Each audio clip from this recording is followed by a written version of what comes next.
Welcome to Monk's Temple. I invite you to settle into this moment, wherever you are, whatever you carry.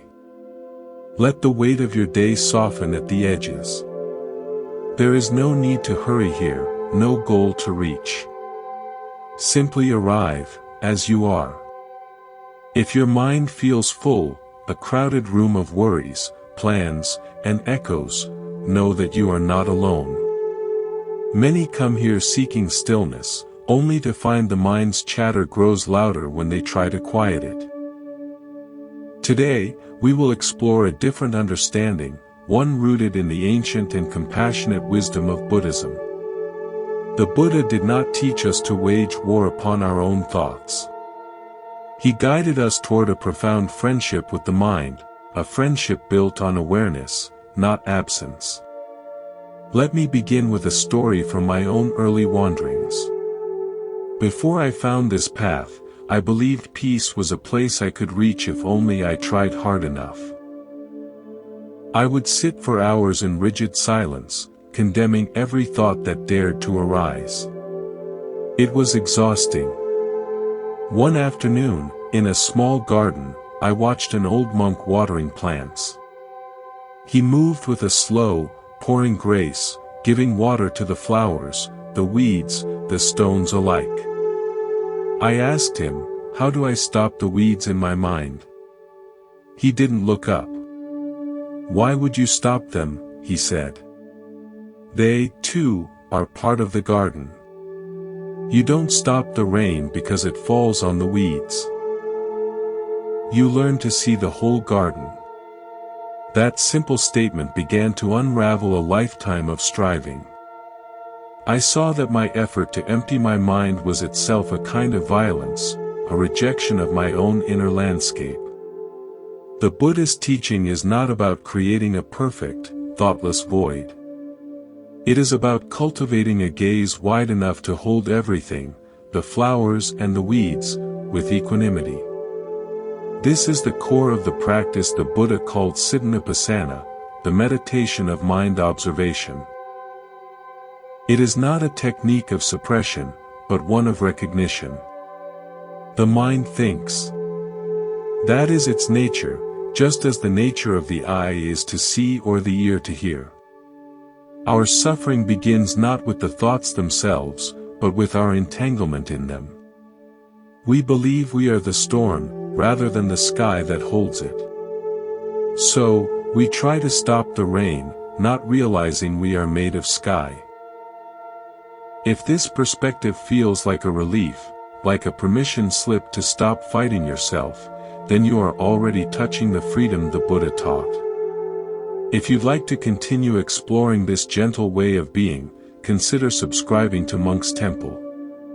Your presence here supports a community dedicated to peace, and it allows us to share these teachings more widely. Together, we can learn to tend our inner gardens with more compassion. Let's explore this with a new metaphor. Imagine your awareness as a vast, gentle valley at dawn. Thoughts are like morning birdsong. Each song arises from the silence, hangs in the air for a time, and then fades back into the silence from which it came. If you lie there, trying not to hear the birds, you will grow tense and frustrated. The songs will feel like intrusions. But if you relax into the valley itself, you can listen to each song without needing it to be different. You can notice its texture, its pitch, its coming and its going. Some songs are sweet, some are harsh. You don't have to like them all.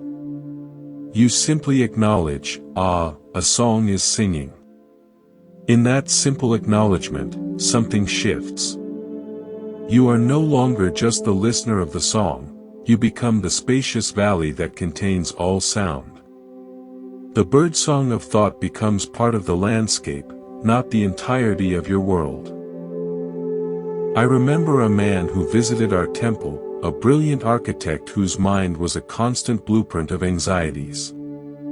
He couldn't sleep, for even in darkness he was revising plans, correcting imaginary flaws. He said meditation felt like trying to calm a wasp's nest with his bare hands. I asked him to try something absurd, to design a building for his thoughts. Give your worry a foyer, I said. Give your planning a grand hall. Give your fear a small, well-lit room with a window. He laughed but agreed. In his mind's eye, he began to construct this impossible architecture.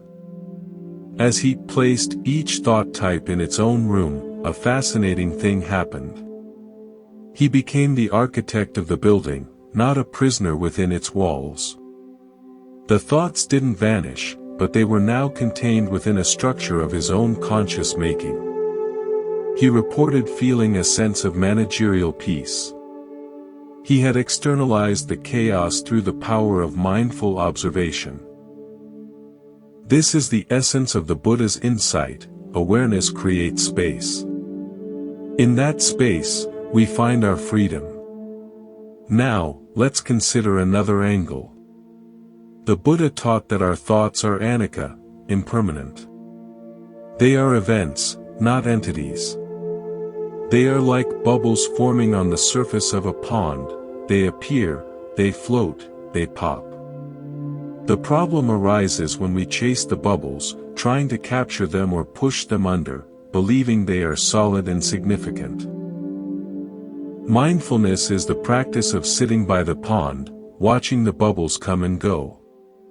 You see the iridescent swirl of a beautiful thought bubble. You see the murky color of a worried one. You don't have to do anything with them. Their nature is to arise and pass. Your nature is to be the aware, still water beneath. I will share a story about a potter in a village near my old monastery. She was known for her perfect pots, but her process was one of agony. With each turn of the wheel, her mind would scream critiques: crooked, thick, ugly. One day, her clay was particularly stubborn. In a fit of frustration, she smashed the lump flat. Defeated, she just rested her hands on the cold, wet clay.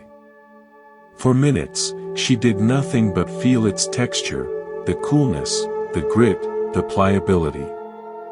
She noticed her breath. She noticed the sound of the wheels hum.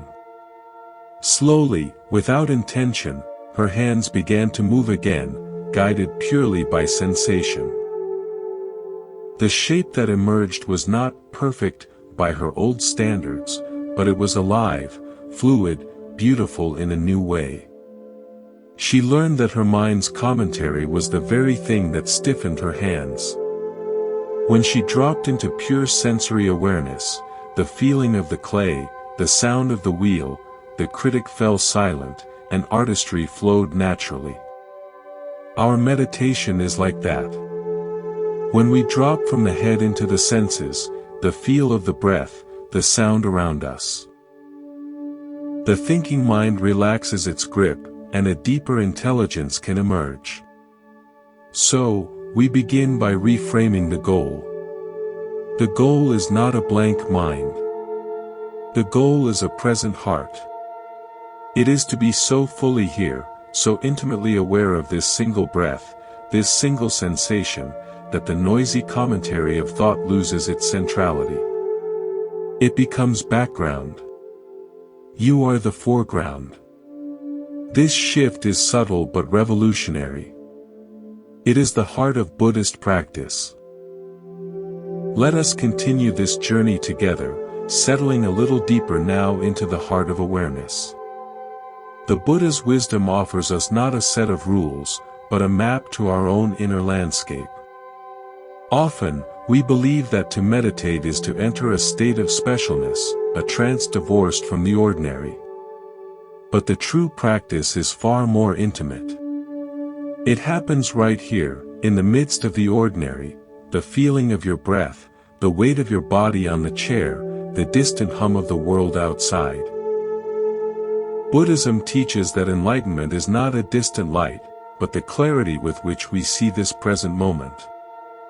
So let us look together, with soft eyes. I want to share with you a story about a lighthouse keeper I once met on a remote coast. His job was simple: to keep the light burning through the darkest nights and fiercest storms. He told me that early in his career, he would fight the storms. He would rage against the wind and the lashing rain, trying to will the beacon to shine brighter than the tempest. It was a battle he always lost, leaving him drained and bitter.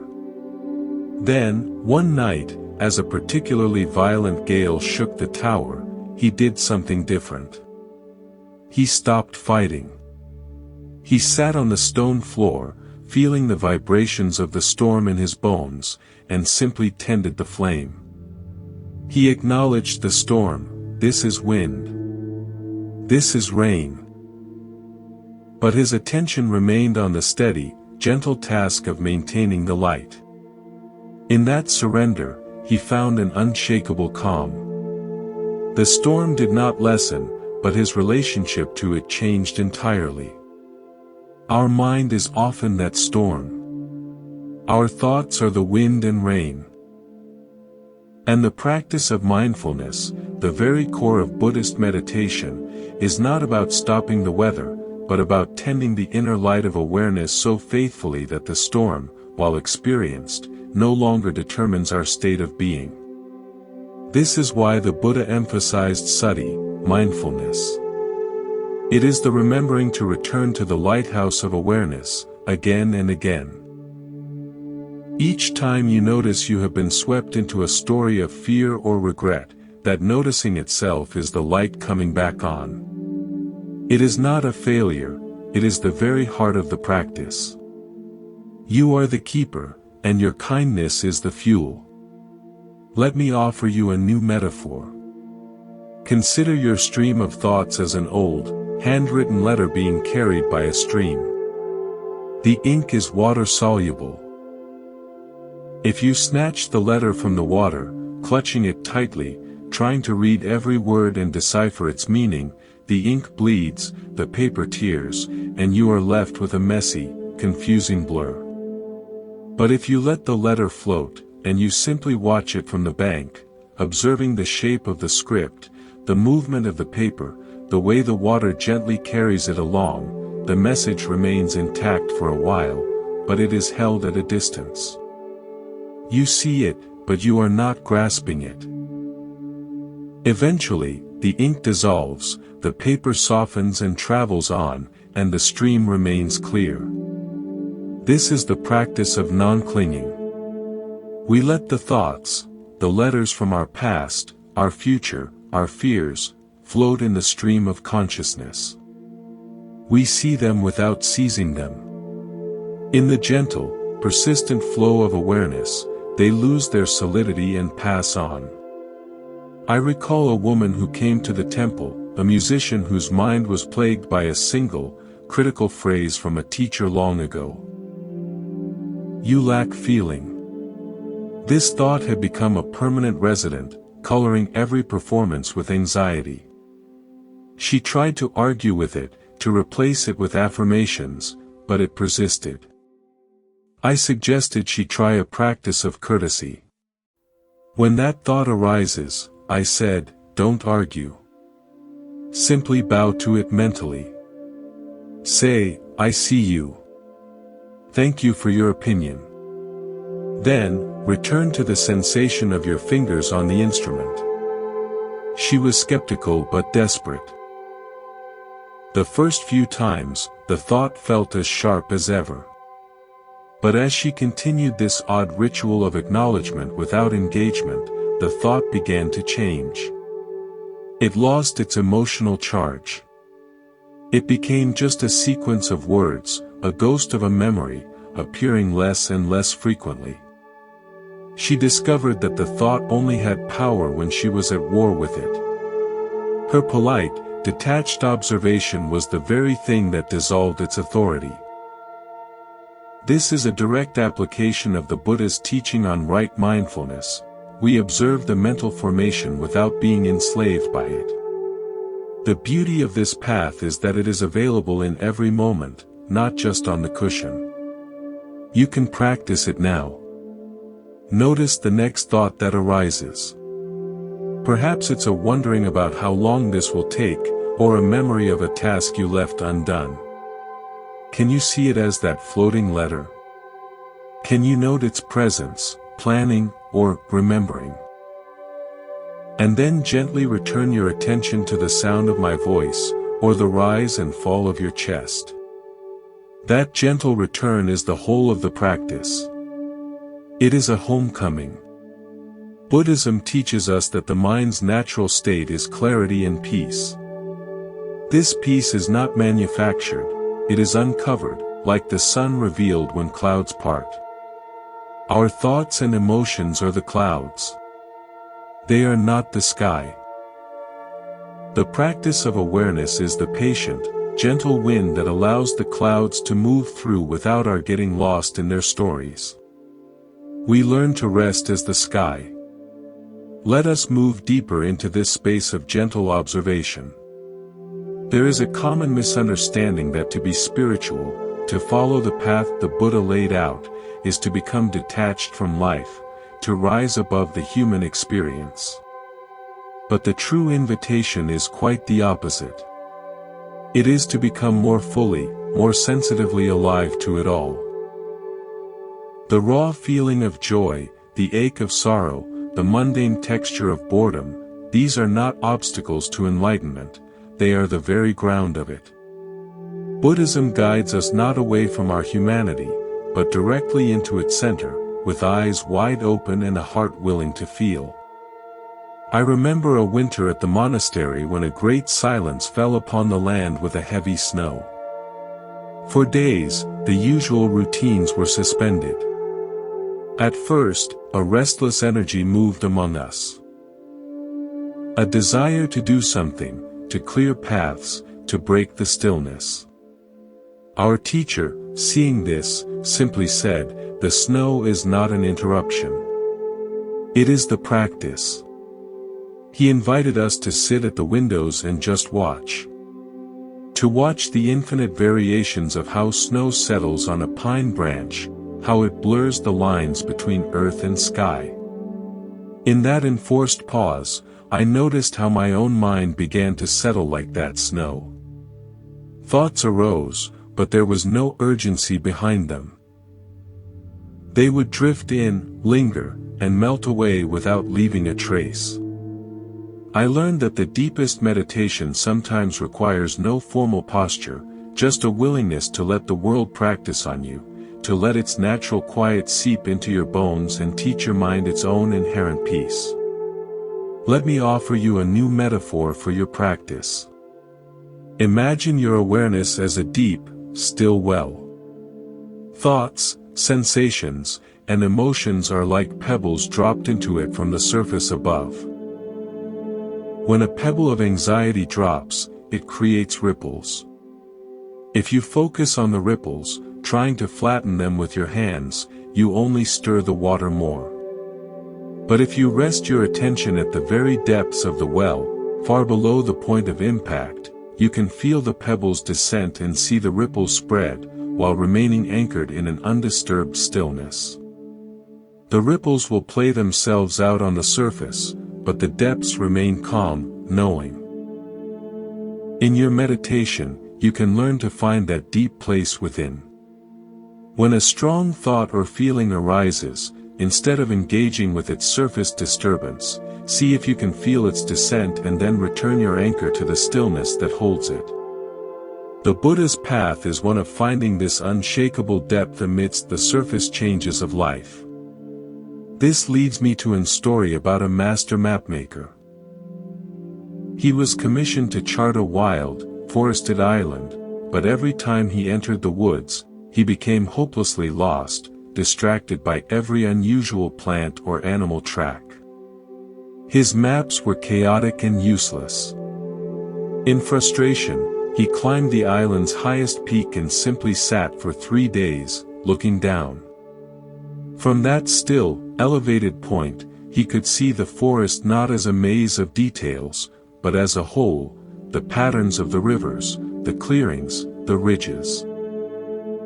He descended and made the most accurate map of his career. Our minds are that forest. When we are lost in the thicket of our thoughts, every worry seems like a towering tree, every memory an impassable thicket. Mindfulness is the act of climbing to that peak of awareness, not to escape the forest, but to see its true layout. From that vantage point, you understand that the thoughts are not endless, they have patterns, boundaries, and clearings of silence in between. The practice is to return to that higher perspective again and again. The Buddha taught that our suffering is born of avijja, ignorance, or not seeing things as they are. We ignore the depth of the well and mistake ourselves for the ripples. We ignore the view from the peak and believe we are only the tangled path. Mindfulness is the light of vijja, of clear knowing. It illuminates the true nature of the experience. That thoughts are temporary, that feelings are fluid, that this self we worry about is more like a process than a solid thing. This insight doesn't always come in a grand flash, more often, it is a gradual brightening, like the dawn you witness from that mountaintop. So, in your daily life, you can practice this mapmaker's awareness. When you feel lost in a dense mood or a spiral of thinking, pause. Take one conscious breath. For that moment, imagine you are that breath, rising up above the treetops of your mind. Don't analyze the forest, just observe its existence from a place of spaciousness. This tiny shift is a revolution. It is the application of Buddhism's wisest tool, right view. Now, let us turn our attention to a subtle but powerful force within our practice, the energy of allowing.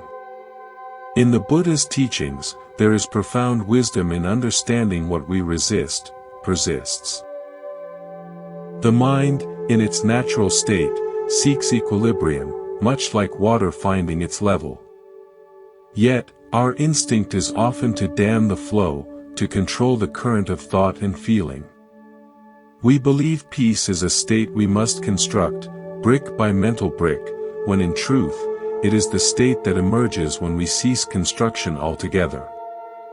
Buddhism does not ask us to build a new mind, but to notice the peace that already exists when we stop building. I will share a personal story from a time of deep personal confusion. I was grappling with a decision that seemed to carry the weight of my entire future. My mind had become a committee of conflicting voices, each arguing its case with fierce conviction. I took a long walk along a river, hoping the rhythm of my steps would bring clarity. Instead, the noise inside grew louder. Exhausted, I sat on the bank and did the only thing I felt I could do, I gave up. I mentally threw my hands in the air and said to the river, to the sky, to myself, I don't know. In that moment of sincere surrender, not of apathy, but of humble admission, the internal committee fell silent. It was as if they had all been waiting for the chairman to stop gaveling for order. The decision did not magically appear, but the space to see it did. I realized I had been trying to think my way to peace, which is like trying to use a hammer to smooth water. The Buddha's way is to put the hammer down and let the water be still on its own. The stillness was always the condition of the water, I just had to stop disturbing it. Consider this metaphor for your own mind. Imagine your awareness as a boundless, windless desert at night. Thoughts are like the tracks of creatures that cross the sands, intricate, detailed, telling a story of passage. If you kneel down and focus on a single set of tracks, tracing them with your finger, you become absorbed in their narrative. You might follow them for miles, invested in where the creature came from and where it was going. But if you stand up, lift your gaze to the horizon, and take in the entire desert under the starlit sky, you see the tracks for what they are, faint impressions on an immense, silent, and enduring landscape.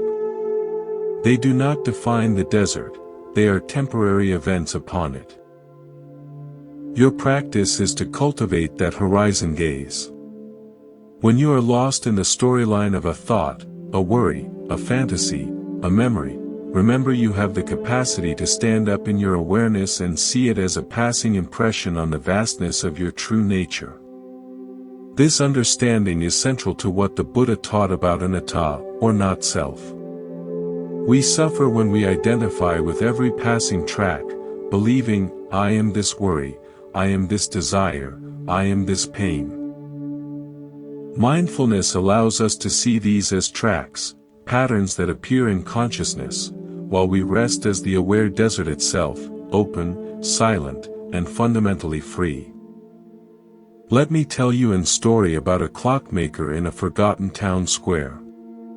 He spent his life inside a small shop, surrounded by the ticking and chiming of hundreds of clocks.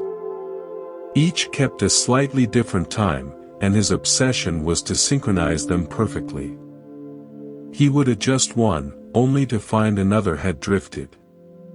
His life became a tense, silent battle against entropy, and he grew deaf to all other sounds, the laughter in the square, the wind in the trees.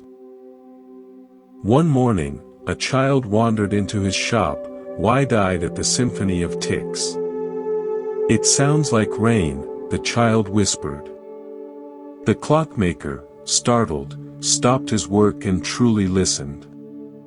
For the first time, he heard not the discord of imperfect time, but the beautiful, complex rhythm of life itself, a living, pulsing pattern. He left his clocks as they were. From that day on, the irregular ticking became not a source of anxiety, but a comforting reminder of the unique rhythm of all things. Our minds are full of countless clocks, thoughts, impulses, memories, each ticking to its own rhythm. The practice is not to synchronize them into a rigid, silent order, but to step back and appreciate the grand, imperfect, living rhythm they create together. In that appreciation, we find harmony, not through control, but through acceptance. The Buddha's path is one of wise relationship. We relate to our thoughts not as masters to be obeyed nor as enemies to be slain, but as phenomena to be known. This knowing is gentle. It is the knowing of a parent who hears a child stir in the night, aware, attentive, but not necessarily getting up unless needed. You can hear the thought, acknowledge its presence, and choose to let it rest without following it into the kitchen of elaboration.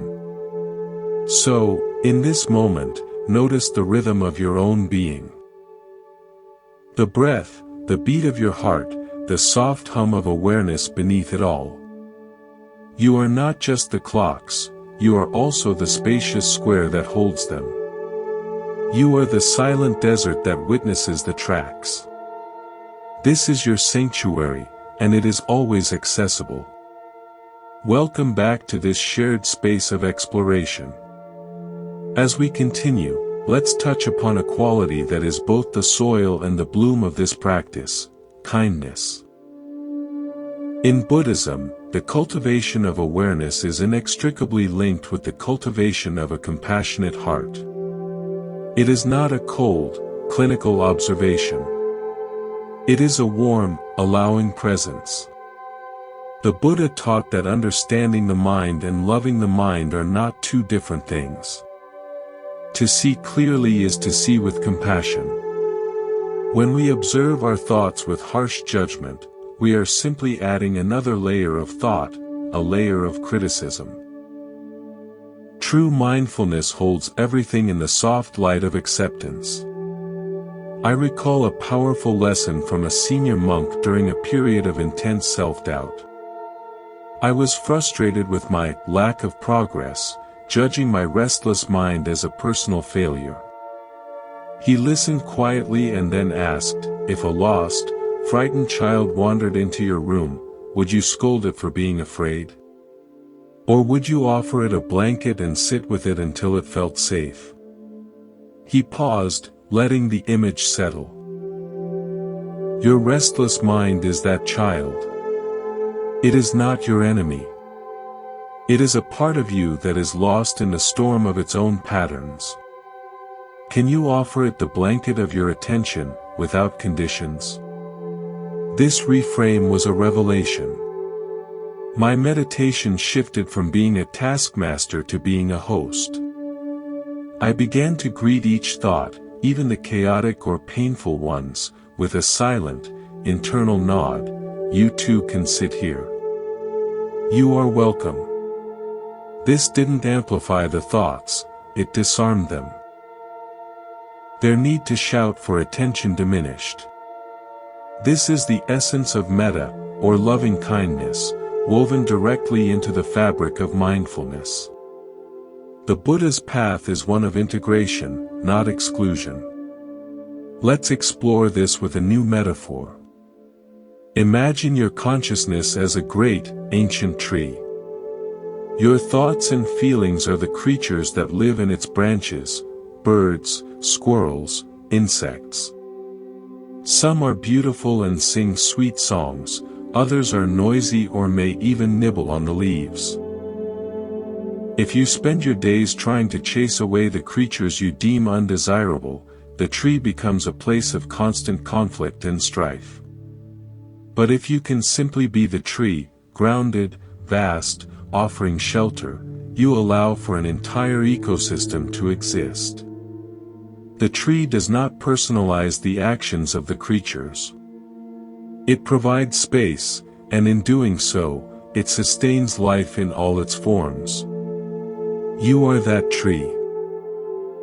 The practice is to root yourself so deeply in the earth of the present moment that you can offer generous, non-reactive space to all the creatures of your mind. In that spacious allowance, the noisy ones often quiet down, not because they were forced, but because they were heard. I will share a story about a weaver in a coastal village. She was known for her intricate tapestries, but she only used bright, positive colors, rejecting any dark or muddy threads. Her work, while pretty, lacked depth and resonance. It felt flat. One stormy season, the only dyes available were from darker, muted plants. Reluctantly, she began to use them. As she wove these somber hues into her work, something miraculous happened. The dark threads gave the bright ones context and brilliance. They created shadow, perspective, and a profound beauty that moved people to tears. She realized that by excluding the dark, she had been excluding a part of life itself. Our mind is the loom. Our thoughts are the threads: vibrant joy, deep sorrow, murky fear, gentle peace. A mindful life is not one that uses only the bright threads. It is the courage to weave all of them into the tapestry with conscious, compassionate attention. The Buddha taught the middle way, not a way of bland averaging, but a path that holds the full spectrum of human experience without being torn apart by any single strand. This compassionate awareness extends to the body. Often, we treat our bodies like unreliable vehicles, ignoring their signals until they scream in pain. Buddhism teaches Cittanupassana, mindfulness of the body, as a foundation. A simple practice is to pause several times a day and scan the body with a gentle, curious attention, not to fix anything, but just to feel the aliveness there. Is there warmth? Tightness? Tingling? Acknowledge it with the same hospitality you would offer a guest. This grounds the flighty mind and cultivates a deep friendship with the very vessel of your life. So, in this moment, can you offer a gentle acknowledgement to your experience? Without needing to change a single thing, can you whisper internally, "This is what is here now"? This is the heart of the Buddha's mindfulness. It is an invitation to come home to the full, rich, sometimes messy, but always authentic reality of this very moment. The journey continues, and each step taken with kindness is a step toward true freedom. Now, let us delve into a beautiful and sometimes overlooked aspect of the mind's nature, its innate curiosity. The Buddha's teachings encourage us not to stifle this quality, but to redirect it, from the outward pursuit of sensory distractions to the inward exploration of experience itself. The mind wants to know, to investigate. We can use that very energy as the fuel for our meditation, turning our awareness into a gentle explorer, not a harsh critic. This investigative spirit is called Dhammavichaya in the Pali language, one of the factors of enlightenment. It is the joy of understanding how your own mind works. There is a personal memory I hold dear from my time as a novice. I was assigned to help restore some old, faded murals on the temple walls. My job was to sit for hours, carefully cleaning small, square-inch sections with a soft cotton swab. At first, I found it tedious. My mind raced ahead to the enormity of the task. But my teacher said, "Do not paint the whole mural in your mind. Just know the square inch under your swab." As I narrowed my focus to the tiny world of cracked pigment and ancient plaster, something shifted. I noticed infinite variation, a hidden brushstroke, a subtle color shift, the texture of time itself. The task became fascinating, even joyful. My restless mind had found a worthy subject for its curiosity, the profound depth of a single, present moment detail. This is the micro-practice of mindfulness. You do not need to solve the mystery of your entire life in one sitting. Just be curious about this single breath. This single sensation. This single thought as it forms and dissolves. The Buddha's path unfolds in the intimate examination of the minute, for in it lies the pattern of the whole. Let me offer you a new metaphor. Consider your stream of consciousness as a slow-moving, clear river at twilight. Your thoughts and feelings are like the diverse life within it, fish darting, water spiders skating, plants swaying on the current. If you thrash about, trying to catch or control the life, the water muddies and you see nothing. But if you sit perfectly still on the bank, patient and attentive, your vision adjusts. You begin to see the entire ecosystem in motion. You see the thought fish rise to the surface and disappear. You see the emotion plants rooted in the mud but flowing with the water. You are not the fish, nor the plants, nor even the water. You are the aware space that contains the entire scene, the silent witness on the bank. The practice is to return to that bank, to that still point of observation, whenever you find yourself thrashing in the water, identified with a single fish of fear or desire. From the bank, you can appreciate the river's life without being drowned by it. This brings me to a story about a master astronomer who grew frustrated with his telescope. He was searching for a specific, distant nebula, but the slightest vibration, even his own heartbeat, would jiggle the instrument and blur his view. He tried to control everything, his breath, his movements, to no avail. In despair, he finally sat back, removed his eye from the lens, and just looked up with his naked eyes at the vast, star-filled sky. In that moment of surrender, he understood. The nebula was part of a vast, peaceful, and stable system. His problem was his intense, narrow focus on the mechanism of seeing, which created the very disturbance that obscured the view. The next night, he returned to his telescope with a different attitude. He allowed his body to settle, accepted the subtle tremors as part of the process, and gently guided his attention. The nebula swam into perfect, clear view. Our mind is that telescope. Our obsessive focus on controlling thoughts is the vibration that blurs the clarity we seek. When we relax our grip and widen our perspective to include the whole sky of awareness, the mind naturally settles, and insight comes into focus. This is the balance the Buddha taught. Diligent, gentle attention without forceful control. The Buddha described the mindful mind as being like a gatekeeper at a city gate. The gatekeeper knows who is entering and leaving. He doesn't follow every person into the city to see what they do, nor does he bar entry based on his personal likes. He simply knows, a merchant has entered. A soldier has left.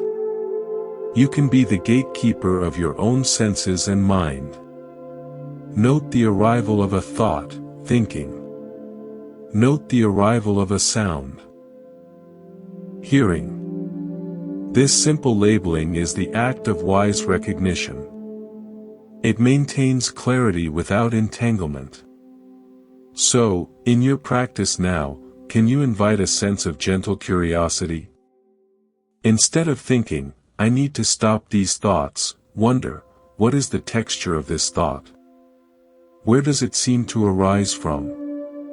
How does it fade?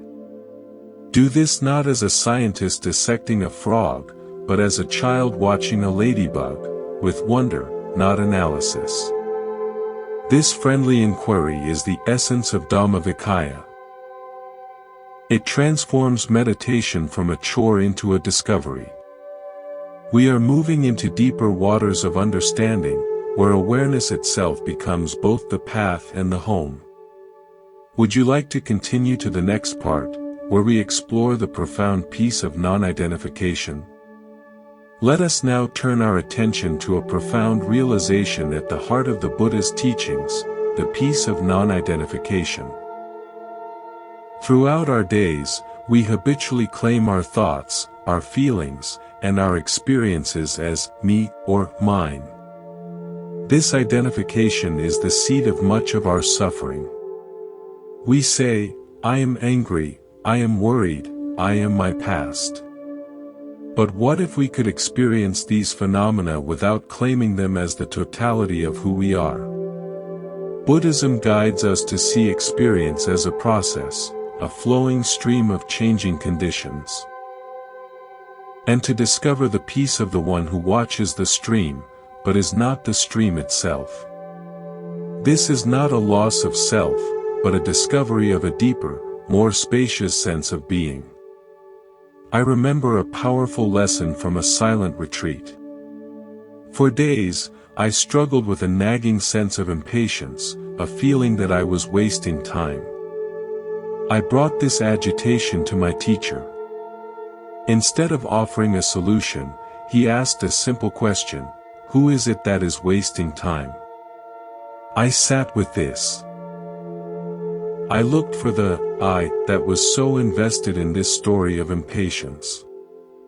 I could find the physical tension, the racing thoughts, the emotion itself, but the solid, central I that owned it all remained elusive. It was like trying to grasp a fistful of water. In that moment of sincere looking, the identification broke. The impatience was still present as a pattern of energy, but it was no longer my impatience. It was just impatience, happening. A great relief washed over me. I had touched the truth of anatta, not self. The Buddha's teaching here is not a philosophical concept to be debated, but a practical tool for liberation. When you stop claiming every mental and emotional weather pattern as your personal identity, you find shelter in the aware space that witnesses all weather. Let me offer you a new metaphor for this. Imagine your awareness as the clear, open sky on a day of active weather. Thoughts are like clouds. Some light and fluffy, some dark and stormy. Feelings are like the accompanying phenomena: sunlight, rain, wind, thunder. We spend our lives believing we are the clouds. We say, "I am a storm cloud," and we get soaked in the drama of the rain. But the practice of mindfulness invites us to recognize, I am not the cloud. I am not the rain. I am the sky in which all of this is appearing. The sky does not cling to the pleasant clouds or resist the stormy ones. It holds them all with immense space. The clouds form, change, and dissipate within the sky, but the sky itself remains untouched, unchanged, and ever-present. Your deepest nature is that sky. The next time a strong emotion arises, a cloud of anger or a downpour of grief, see if you can, just for a moment, feel the sky-like spaciousness that contains it. This shift in perspective is the essence of freedom. This brings me to a story about a master puppeteer. She could bring her carved wooden figures to life, making audiences laugh and cry. Off stage, however, she felt empty and controlled, as if invisible strings pulled her through life. One night, a string snapped during a performance. A puppet fell, limp, to the stage. In the sudden silence, the puppeteer looked from her own hands to the still figure. In a flash of insight, she saw the parallel. She had been confusing herself with the puppets of her own personality. The puppet of the performer, the puppet of the anxious person, the puppet of the daughter. She saw that she was the one who held the strings of attention. When she identified with a puppet, it felt real and binding. But she was, in fact, the aware presence behind the scenes that could animate any character without being trapped in it. From that day, she engaged with life more freely. She could still play the puppets of her various roles, but she no longer believed she was made of wood. Our thoughts and emotions are those puppets. We are the puppeteer of awareness. We can let them dance across the stage of our mind without backstage believing the show is all there is. This is the liberation the Buddha pointed to, knowing the difference between the actor and the role. The practical application is simple but profound.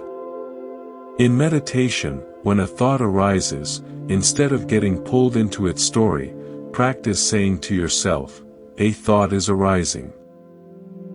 Note the process, not the content. Feeling is happening. Sensation is present. This language of process creates a subtle but critical distance.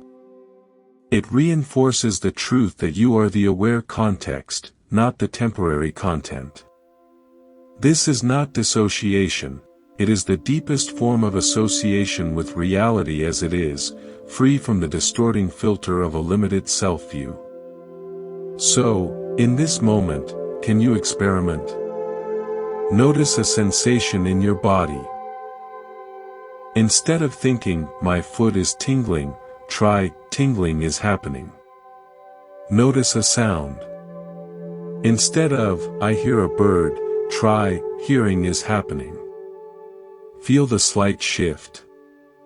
That small space is the doorway to the sky. It is where the burden of me lightens, and the peace of simply being emerges.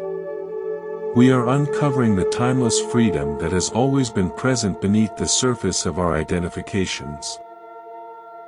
As we journey further, let's bring this sky-like awareness down from the mountain of meditation and into the valley of daily life. For the true test and gift of the Buddha's wisdom is not found in perfect silence, but in the imperfect, moving world. It is here, amid the conversations, the chores, the surprises, and the stresses, that we have the opportunity to weave mindfulness into the very fabric of our being. This is where practice becomes living wisdom. The Buddha did not teach a retreat from the world, but a way of being in the world with clarity and compassion, unshaken by its constant changes. I will share a personal story from a time I was tasked with helping to organize a large community festival at the temple. It was a whirlwind of logistics, personalities, and unexpected problems. At the height of the chaos, with 100 things demanding my attention, I felt the familiar rise of panic. A tightening in the chest, a scattering of thoughts. Remembering my training, I paused for just 3 breaths. I didn't try to escape the chaos. Instead, I let my awareness soften and widen to take it all in, the vibrant colors of the decorations, the cacophony of voices, the smell of incense and food, the feeling of my own feet on the ground. In that moment, I didn't become the chaos, I became the space that held it. The tasks didn't disappear, but my relationship to them shifted. I moved from feeling like a leaf in a storm to being the stable ground the storm moved over. This is the practical magic of mindfulness. It doesn't change the external situation first, it changes your internal vantage point, which then changes how you meet the situation. The Buddha's path is one of wise response, not reactive entanglement. Consider this metaphor for your daily life. Imagine your awareness as a wide, calm lake. Your daily activities, interactions, and tasks are like stones being skipped across its surface. Each stone creates a series of ripples, some large, some small. If you are the lake, you feel each impact, you allow the ripples to spread, but you are not fundamentally disturbed. The ripples intersect, interact, and eventually dissipate, while the deep water remains clear and still. You are not chasing the skipping stones, nor are you trying to flatten the ripples. You are simply being the lake, experiencing the play of activity upon your surface while resting in your own depth. When you are in conversation, be the lake of listening. When you are working, be the lake of doing. The activity is the stone, your conscious presence is the water. This brings me to a story about a ferry captain on a great, unpredictable river. For years, he prided himself on fighting the river, using sheer strength and will on the rudder to maintain a perfect straight line against the currents and eddies. It was exhausting, and he was often bruised and sore. One season, after a particularly rough crossing, an old passenger, a retired gardener, said to him, "Captain, you cannot fight the river. You must learn its moods. Use the current. Let it carry you sideways sometimes to find the easier path forward." Skeptical but weary, the captain began to experiment. He relaxed his grip, felt the push of the water, and gently steered with it rather than against it. He discovered a graceful, effortless way to navigate. The journey became peaceful, and he arrived less fatigued. Our mind throughout the day is that river, full of changing currents of thought, emotion, and external demand. Our habitual reaction is to fight, to rigidly oppose what is happening. Mindfulness teaches us to feel the current, to acknowledge the stress, the interruption, the joy, and then to steer gently from a place of allowance. We navigate life not by opposing its flow, but by understanding it and moving with intelligent grace. This is the application of the Buddha's teaching on right effort. It is the effort to be present and wise, not the effort to control the uncontrollable. A simple way to practice this is the pause and feel technique. Before answering a phone, opening a door, or beginning a new task, allow for one full breath. In that breath, drop out of the story in your head and into the sensory reality of your body and your surroundings. Feel the air, see the light, hear the sounds. This one breath reset places you back into the lake of awareness, rather than leaving you stranded on the bank of frantic thinking. It is a practical way to honor the Buddha's instruction to be mindful and clearly comprehending in all postures and activities. So now, as you listen, can you also feel the lake of your own presence? Can you notice the ripples of thought without following them, resting instead in the feeling of being here? This is not a separate practice from living, it is the essence of a life lived awake. The integration of this piece into the flow of every day is our next beautiful step. Would you like to continue to the final part of our exploration, where we reflect on this journey and plant the seeds for ongoing practice? And so we arrive here, together, at the end of this shared exploration and the true beginning of your own.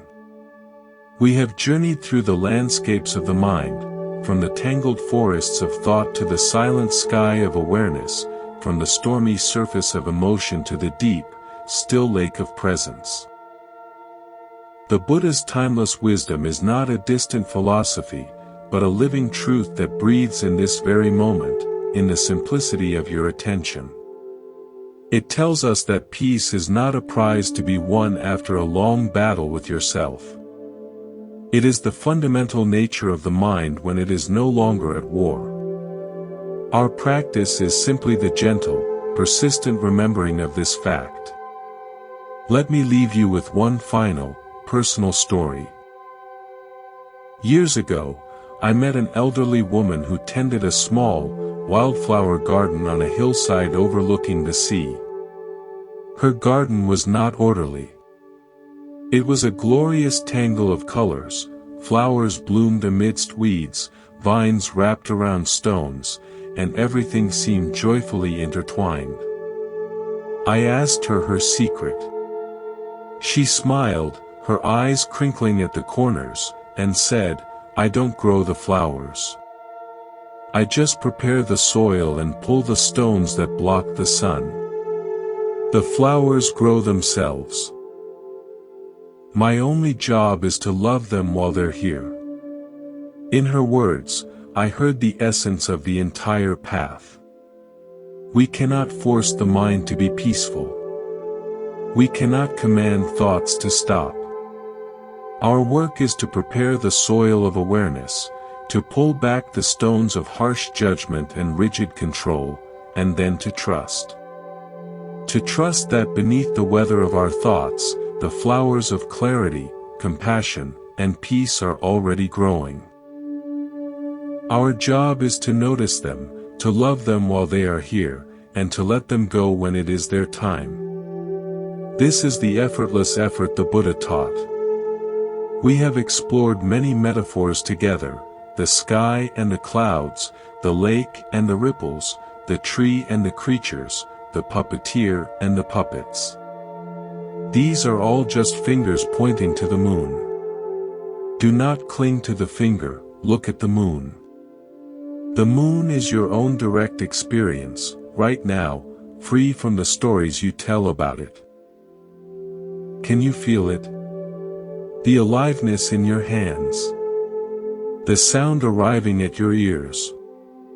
The gentle rise and fall of your breath. This is it. This is the ground of being that the Buddha called Dharma. It is always here, patiently waiting for your return. As we conclude, remember that this is not an end. Let this be an open invitation, a door left forever ajar in your heart. Whenever you feel lost in the story, remember the sky. Remember the lake. Remember the gardener who loves without condition. Come back to one breath. Come back to one sensation. That is your true home, and the path is just one step, taken again and again, back to this present moment. Thank you for walking this path with me today at Monk's Temple. May the peace you have touched here grow in your heart and extend into your world. May you move through your days with the gentle clarity of the sky and the compassionate strength of the deep earth. Until we meet again, be well, be peaceful, and remember to watch with kindness. Goodbye for now.